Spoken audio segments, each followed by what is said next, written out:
This year I had the good fortune of being able to buy a brand new snowmobile. I've never purchased a new vehicle or machine before, so this has been a pretty exciting and enjoyable experience for me. I decided to buy a Polaris SKS 850 with a 146-inch track option. I wanted to share why I selected it, my modification strategy, the mods I've already done, my initial setup, and my first impressions after my first few rides. Why the SKS? I have a passion for deep powder, but face the reality of living in the Midwest, which results in 2 to 4 trips to the mountains per year, and the rest of the time spent riding in Wisconsin or Michigan.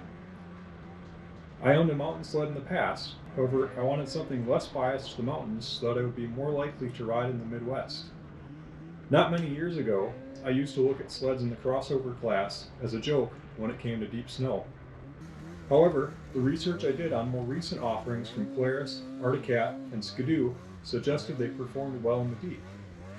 Quite honestly, choosing a crossover was not something I saw coming when I started my research, and even more surprising was landing on the Polaris.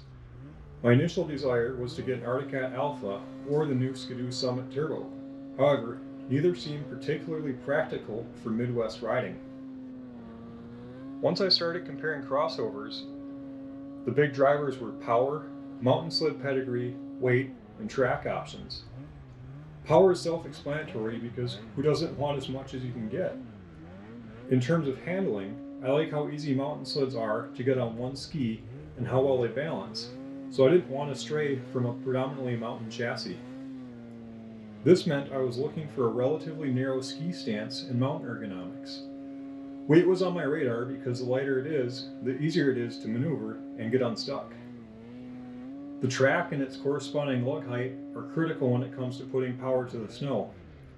I knew I needed to compromise and felt that I would be setting myself up for better performance in hardpack and hopefully longer track life by going with a less aggressive lug height. I also believe shorter lugs, which lead to higher track speeds, can be competitive with taller lugs, which result in lower track speeds for a given engine configuration. All that said, I started looking at Polaris because of their new 850 engine. From my research, it produced more power than the Cat 800, as it should being an 850, and was comparable to the Skidoo. Most importantly though, it seemed like a significant improvement in robustness compared to their previous 800 engines. I like the Polaris 850 compared to the Skidoo because Polaris went with a semi-direct injection system that naturally uses fewer parts, resulting in less weight and complexity. Lastly, since the engine has been out since 2019, I felt comfortable giving it a try since I haven't read about too many significant issues. The Axis chassis was intriguing to me. However, I'd had no first-hand experience riding one before buying my SKS. I've been a long-time Arctic Cat rider and have heard many people talk about how similar the chassis were to one another. Having ridden cats for so long, I quite honestly just wanted to experience something different. Simply put, the SKS consists of an RMK front end and the IGX rear skid and suspension. From a weight standpoint, all the crossovers, unfortunately, weighed in heavier than their peer mountain counterparts. The SKS, according to the spec sheets, suffered the smallest weight increase penalty out of all the crossovers. I begrudgingly accepted the weight penalty in exchange for what I've learned is a better performing rear suspension. I'm also optimistic that I can put the sled on a diet and work the weight back down in the future. Having started riding deep powder when a 141-inch track was considered long, I had a lot of respect for track lengths in the 140s and felt I would get a little better Midwest performance out of the 146 without sacrificing much mountain performance. When looking at track length and track options, I felt the SKS offered the right combination. I've ridden many mountain sleds that featured 2¼ inch lugs that worked very well, so taller offerings didn't enamor me. I also believe the 2¼ track will hold up better when deep snow isn't plentiful. To wrap up why I went with the SKS over the Arctic Cat Riot and Skidoo's crossover, I believe it is the best combination for my deep powder trips and regular Midwest rides. I wanted the most powerful, reliable engine I could get, a capable mountain chassis, the lowest weight, and a track that would work well in various conditions. My modification strategy. While I'd love to try out many aftermarket parts, the reality is they're expensive, void the warranty, and without getting a chance to ride the sled, it's hard to decide what is necessary. In my experience, it takes time to get to know the machine. Each rider likes a little different setup, and there are a lot of different factory adjustments that can be made before aftermarket parts are necessary. That said, my modification strategy for this year is primarily driven by durability and safety. SKS mods I knew I needed to make. The most frustrating thing about buying anything is when you know going in that you'll need to make some changes, especially when the machine is brand new. Unfortunately, the SKS, in my opinion, wasn't going to be perfect out of the gate. Through reading various forums and Facebook groups, I learned that a large contingent of SKS riders had problems with track ratcheting in deep snow. Riders were having to run their track tension super tight to limit the ratcheting, but the problem was not going away, even then. Not only is this annoying, but it will cause the track to wear out prematurely. The cause of the issue is the use of a subpar driver, the gear-like drum that engages and rotates the track. The factory driver probably works fine for trail applications, but is not remotely adequate for deep snow applications. To resolve the track ratcheting issue, I opted to install an aftermarket anti-ratchet driver. These drivers feature longer teeth and more positive engagement with the track windows. The installation of the driver isn't necessarily complicated, however, it does require a lot of disassembly. In conjunction with the anti-ratchet driver, I also installed an anti-stab kit, which helps prevent tree stumps or other objects from pushing the track up into the tunnel and causing the rails to skewer the track by stabbing through the track's windows. I don't think this is a mandatory mod, but I felt it was cheap insurance. The bumpers on the SKS and many Polaris sleds look like they could be broken if you stare at them too hard. Experience has taught me that the bumpers are not places to sacrifice strength because they come in handy when deflecting trees or when you ask your buddies to lift your sled out of a deep trench. I opted to install aftermarket bumpers to protect my tune pipe and my tunnel. I also opted to install a tether switch right away because I believe they're an essential safety device for you and the machine when riding out west. Lastly, I picked up the necessary clutch weights and secondary clutch components to set up the sled for higher elevation riding. I opted for Bikeman's Stage 2 clutch kit, which features adjustable weights, a stiffer primary spring, different helix, and stiffer secondary spring. Initial setup. I made my first ride with the narrow 39-inch ski stance, factory suspension settings, handlebars and controls set to my liking, and all the modifications mentioned above implemented, except the clutch mods. I'm 6'2" and purchased the sled with the tallest handlebar risers available from Polaris. Initial impressions. I chose to break in the sled in Wisconsin before taking it out west. Ahead of my trip out west, I put on 185 miles, riding ditches, trail, and deeper lake effect snow. I was pleased with the factory suspension settings and felt the sled was set up to offer easy maneuvering in deep snow. The sled has a tippiness feel to it that gives you confidence that when you want the sled to go on edge, it will do so without fuss. Riding at a brisk pace on the trails necessitates the rider to transfer their weight to assist the sled through corners. Making changes to ski stance and suspension settings would entice the sled to behave more gracefully on the trail. However, I spend so little time on the trail that I doubt I'll go to the effort of exploring these alterations further. For how I ride trails, the more aggressive mountain configuration works just fine.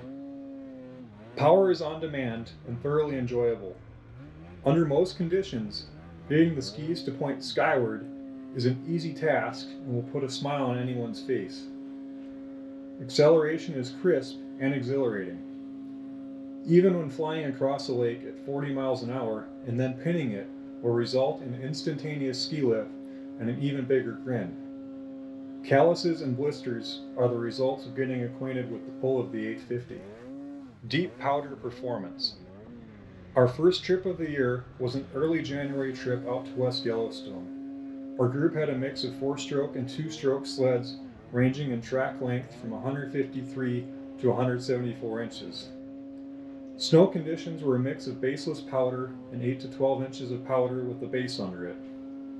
Ahead of the trip, I installed the Bikeman clutch kit and set it up per their recommendations.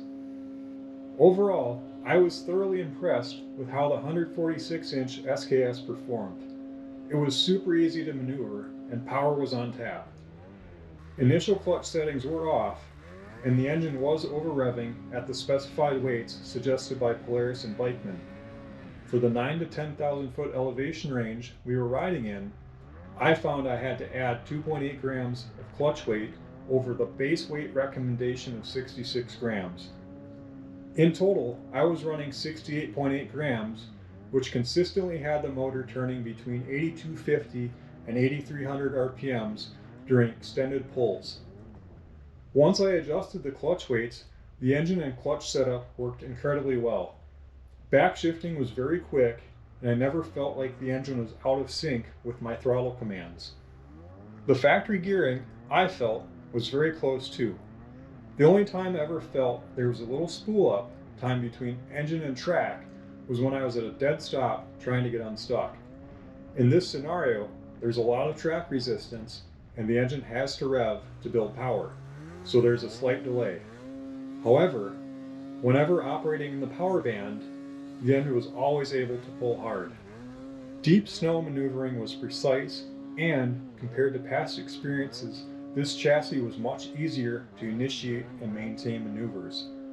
I felt getting the sled to side hill, turn out of climbs, and maneuver when it was more or less vertical were all easier than previous sleds I've ridden.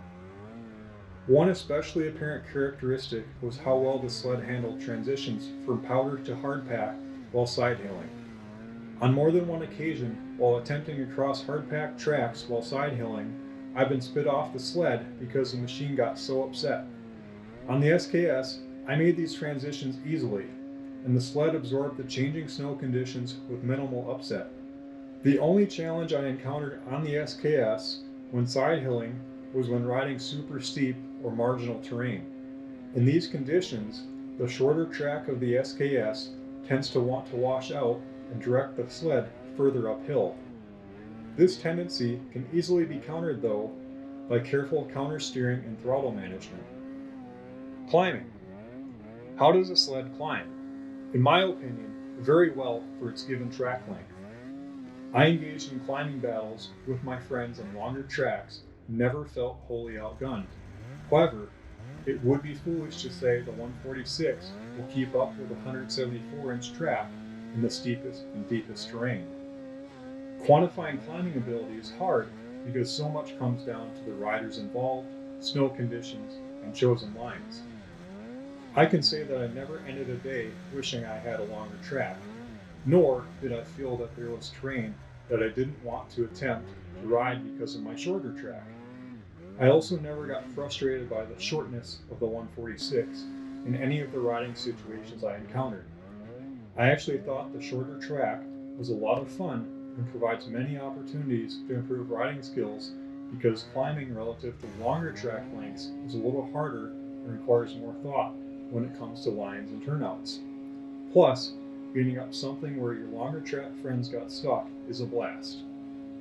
Weight. Was the extra weight of the crossover sled noticeable? Not to me, but I've always ridden sleds that have been comparable in weight and have never ridden a mountain sled with a marketed weight in the low 400s. Cooling. I love to keep my engine happy, so I like to ride with my display showing RPM and coolant temp. In deep powder and on full power pulls, coolant temps were a steady 95 degrees. The only time coolant temps increased were on the trails. Freshly groomed, icy trails were the worst, causing temps to climb as high as 135 degrees, still below any programmed display warnings. Trails with some loose snow resulted in temps somewhere in the middle of the two extremes, depending on how much loose snow was available. Cooling the machine off when it reaches high temps is a simple matter of finding some powder so the heat exchanger can do its job. Proceeding forward, I'll likely add scratchers to the skid to aid cooling on icy trails. On startup, the factory display has a cold engine warning, which I love. The display lets you know how warm the engine temp should be before you start riding. This feature is fantastic because so much damage can occur to engines that aren't warmed up properly. Suspension. I chose not to alter the suspension on my sled ahead of riding in the backcountry. My rationale for this was simple. I wanted to establish a baseline for how the sled handled and didn't find anything that bothered me during my Midwest rides. I probably add about 210 pounds to the sled when fully geared and packed for those of you interested. I would call the factory suspension settings the middle of the road, with adjustability in either direction when it comes to shock preload and how the suspension is set to transfer weight. While I'd like to explore making some adjustments, I can't say right now whether doing so will result in improved climbing or other attributes. At this point, all I can say is that it seems like there's a fair amount of adjustability so that riders can configure the sled to their liking. The most significant difference I notice between my SKS and other mountain sleds I've ridden is how much more compliant the rear suspension feels. The SKS features the IGX rear skid, which is quite a bit heavier than pure mountain skids. However, with it comes a much better rear suspension when dealing with bumps and changing terrain. When I ride the SKS, I get the sensation that the rear end is firmly planted and in contact with the ground when crossing rough terrain. Whereas, with mountain skids, I feel like the roughness of the terrain is being passed right into me. Creature comforts. I'm someone who requires a lot of water to stay hydrated out in the backcountry, which usually necessitates packing 1 or 2 bottles in my backpack, which gets heavy. On the SKS, the underseat storage is very accommodating. I can fit 3 quart-sized water bottles, my insulated jacket, and have a little room left to spare. Ahead of the instrument cluster is heated storage, which allows me to squeeze in an extra pair of goggles. There's also plenty of space on the tunnel itself if someone wants to carry extra fuel or supplies. Annoyances. So what don't I like about the SKS? Honestly, nothing major at this point outside of the items I already addressed on day 1. Right now, I'm disappointed that my handguards have already broken. One mount broke when I rolled the sled over, getting unstuck, and one handguard cracked. One of the 2 underseat storage zippers has come apart, and I need to try to get it to mesh correctly again. The sled likes to accumulate snow and ice near the running boards, which requires removal throughout the day. The right front footwell is the most annoying of these places and usually requires breaking the snow mass up to extract it.